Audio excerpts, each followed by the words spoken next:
Chris Hipkins to move that the House take note of a matter of urgent public business. Thank you, Mr Speaker. I so move.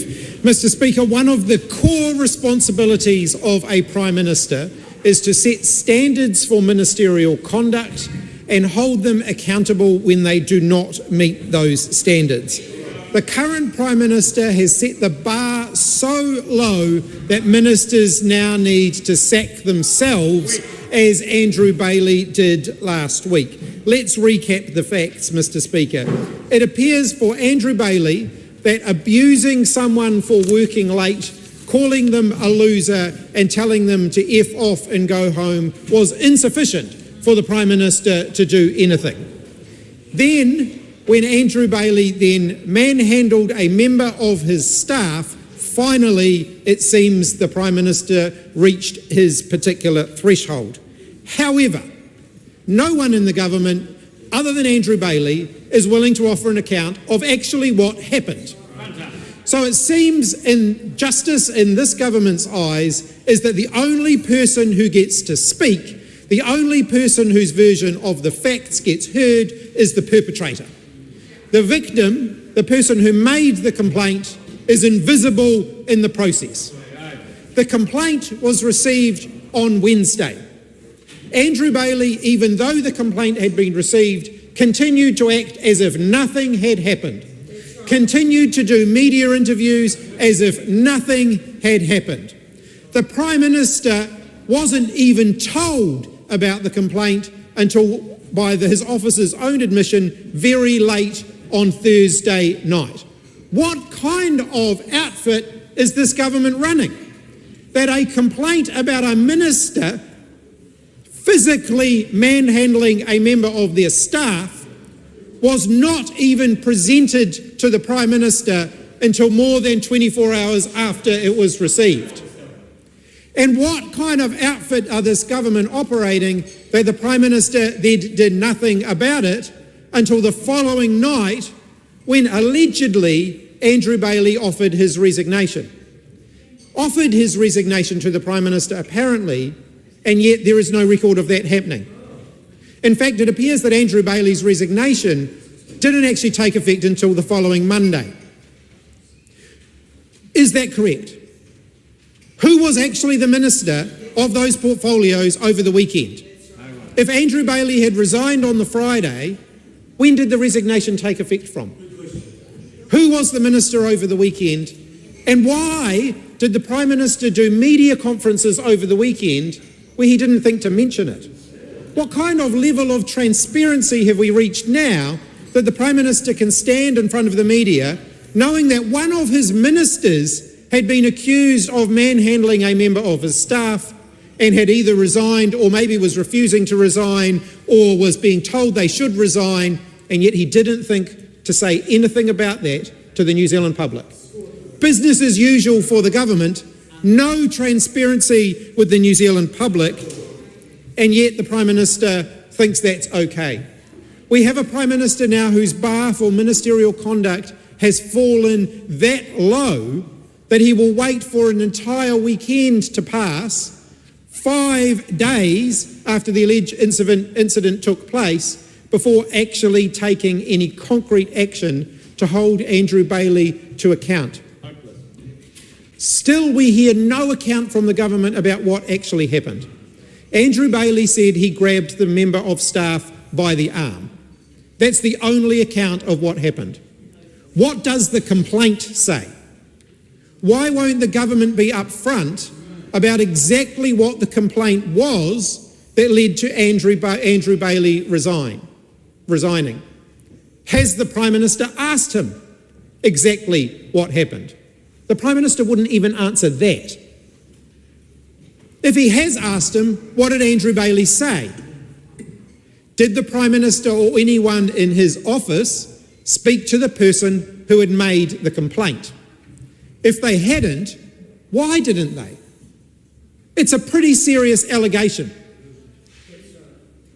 Where a minister in the government is accused of something like that, it is very reasonable for the New Zealand public to expect that it will be thoroughly investigated.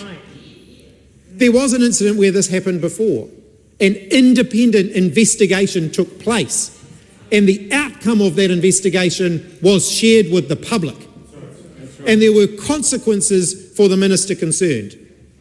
Under this government, nothing.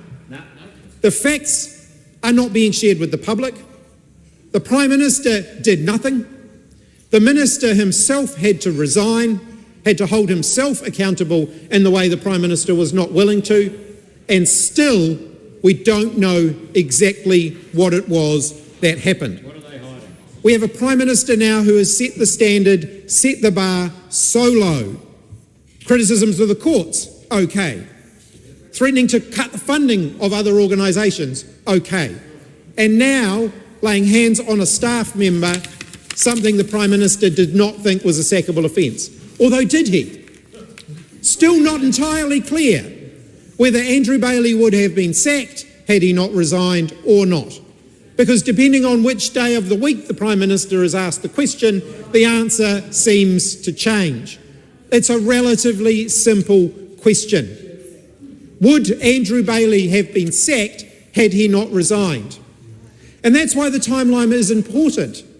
Because did Andrew Bailey actually resign on the Friday? Will the paper trail, which the government should release, and by paper trail I include in that text messages, will that actually reveal that Andrew Bailey resigned on the Friday? Or will it actually indicate that Andrew Bailey didn't resign until the Monday? And actually the critical thing here is, when was the Governor-General informed that a minister had resigned? Because if the Prime Minister was told of the resignation of Andrew Bailey on the Friday and did not relay that to the Governor-General until the Monday, the Prime Minister has not lived up to his constitutional responsibility. Because it isn't actually the Prime Minister's job to receive a minister's resignation, that is the Governor-General's responsibility. And if the Prime Minister received the resignation and did not pass that on to the Governor-General, then he has actually breached his constitutional obligation when it comes to ministers holding ministerial warrants. So when did the Prime Minister tell the Governor-General that he had received the resignation of a minister? Because once he had received it, he has one obligation at that point, and that is to tell the Governor-General, whose job it is to issue and retract the warrants, that he had received the resignation. And if he received it on the Friday and didn't tell the Governor-General until the Monday, then he has not fulfilled his constitutional responsibility. Will, on the other hand, the paper trail show that the resignation was not actually received until the Monday? In which case, why should the New Zealand public believe anything the Prime Minister is saying? Is the real reason that the Prime Minister did not say in his media conferences over the weekend that he'd received the resignation of Andrew Bailey, is the real reason he didn't mention that because Andrew Bailey in fact was refusing to resign? That is a question the Prime Minister should be answering for the New Zealand public. These are serious allegations. Allegations we still do not know the full extent of, and yet the government aren't willing to share the details of that with the New Zealand public. Privacy is important. The privacy of the complainant is important. Details of the nature of the complaint can be shared without the identity of the complainant being revealed.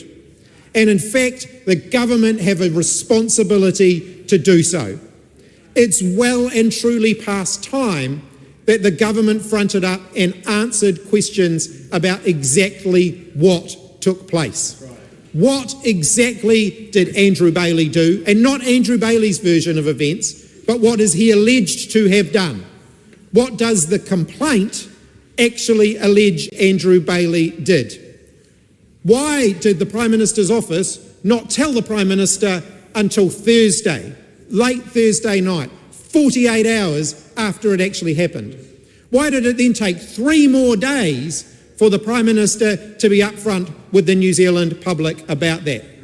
Did the Prime Minister fulfil his obligations as Prime Minister to inform the Governor-General of a resignation of a minister?